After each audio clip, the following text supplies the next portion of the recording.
Uh, what's up guys, this is Jeremy Rayford, and here shortly I'm going to get to you to how to play Dragon Ball Z Super trading card game. First, I just want you to subscribe, be a JPixer, once a JPixer, always a JPixer, and this is going to be part of Matthew Rutherford, or Project Matthew Rutherford. That's why I will have this icon up there, so yeah.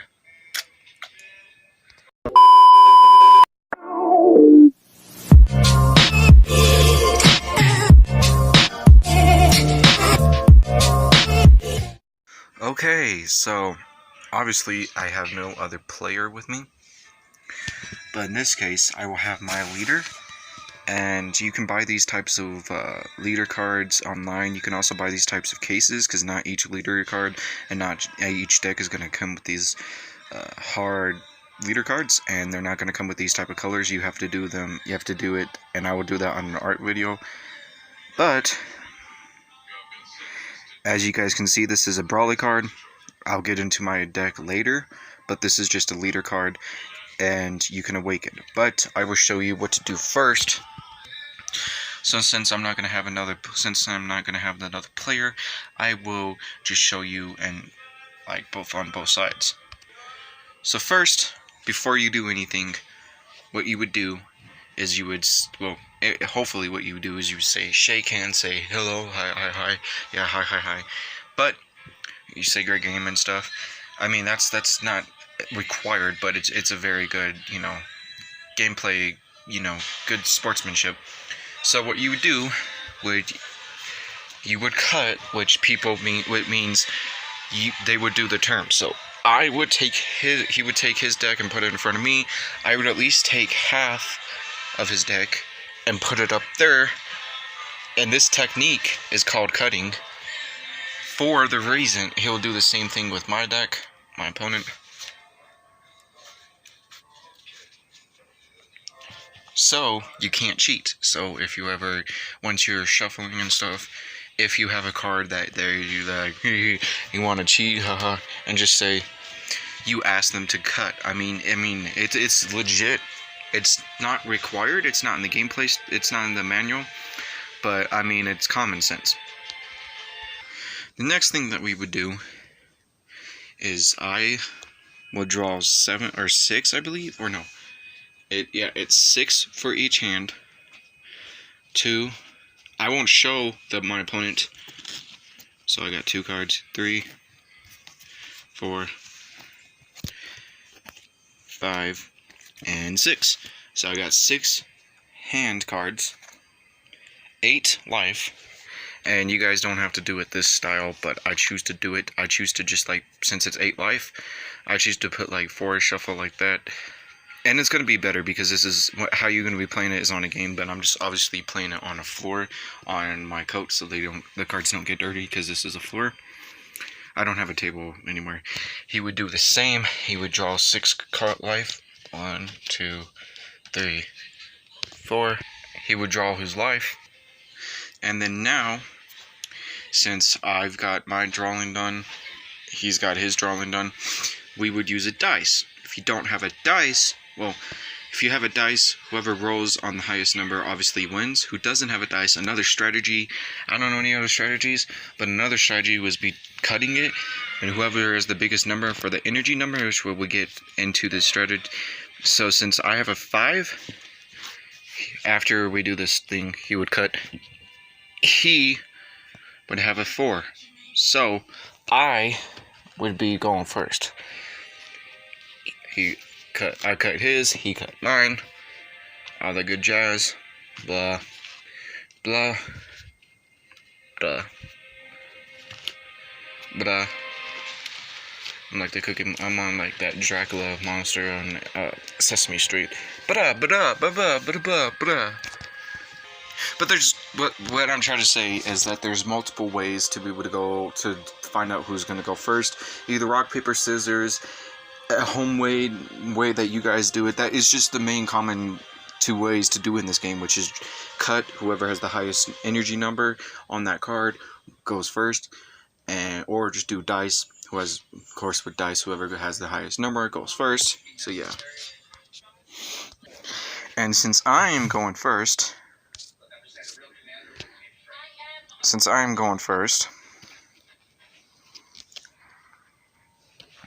you will not draw if you go first. So what you do is you place down an energy, and since we're not going to get into actual basic like techniques, I'm going to just place this down an energy.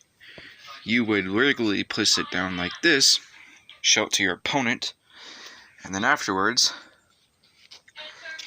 you would look for an energy that just is 1. And since this is 1, since it says has 1 energy, as you guys can see, you guys, this is what we just did was the energy phase. Now we're doing the charge phase, or I don't know, like I'll have to read the phases again, but this is just basically steps. You get since you go first, you don't draw, but usually you would draw, place down energy, and then put down a card if you like, based on energy, how much energy you have. Since this is an energy cost of 1, I only have 1 energy. You could place down this energy card. Blah. You would tap your card, saying that it's used, and then you could attack with my leader. I would say attack, and since my leader has 10,000, same with my opponent's leader has 10,000. Usually leaders do have just like straight 10,000. That's basically a good number. Good number for leaders. I don't have to have any energy to be able to put at the start. So this is how it's going to go. So I would say I attack you.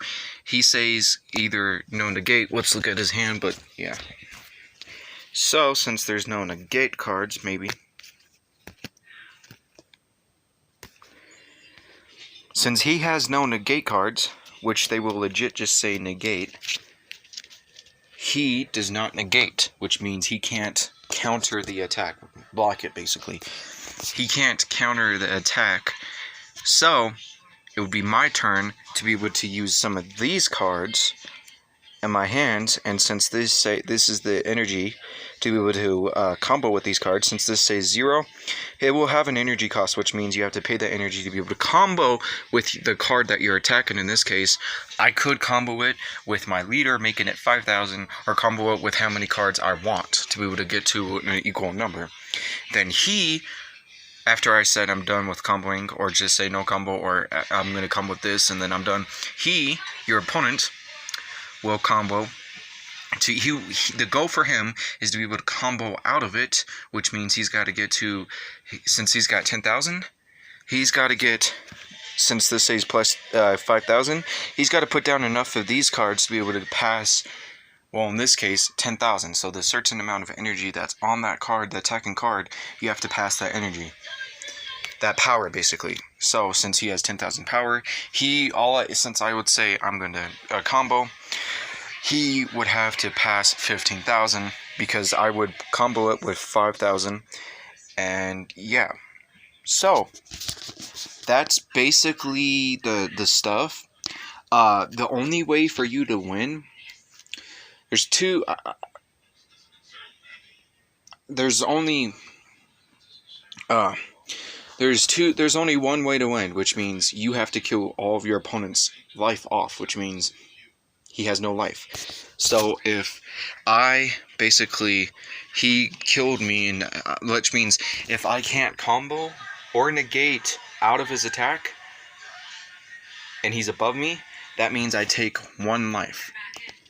Each time that happens, each life I take, I have 8 life, remember? 8 life. And as you guys can hear, it's life. You get up to 8 lives, 8 chances to, combo out of an attack. Your opponent's negates and attacks. You can basically, if you don't combo it on your last life, and your opponent just basically power blasts you, it's a term that we gamers for this game play. If he basically does that, then you're dead. You're fucked, because you will have 1 life left. It's not hard math. 1 life, gone. You're dead. Your leader card is dead.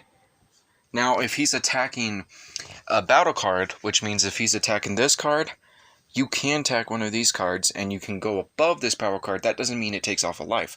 You can just like kill this battle card. It goes to the discard pile, and if you have an overwhelm deck, you can I will get into those types of decks, but this will go into the warp if you use overwhelm, which I will go into the strategies. But yeah, those are the main phases, steps, and how to play Dragon Ball Z. Basically, the only way to win is be able to get good, very good cards, and have very good luck and strategies. It's a very strategic game, especially because you got a defense mechanism, you got defense and offense, and yeah, you can have fun, kick ass, and I'll give you more tutorials on how to be able to play Dragon Ball Z and kick ass. See you guys later. Be a JPixer. I salute you out. Always a JPixer, or once a JPixer, always a JPixer. See you guys later. Bye.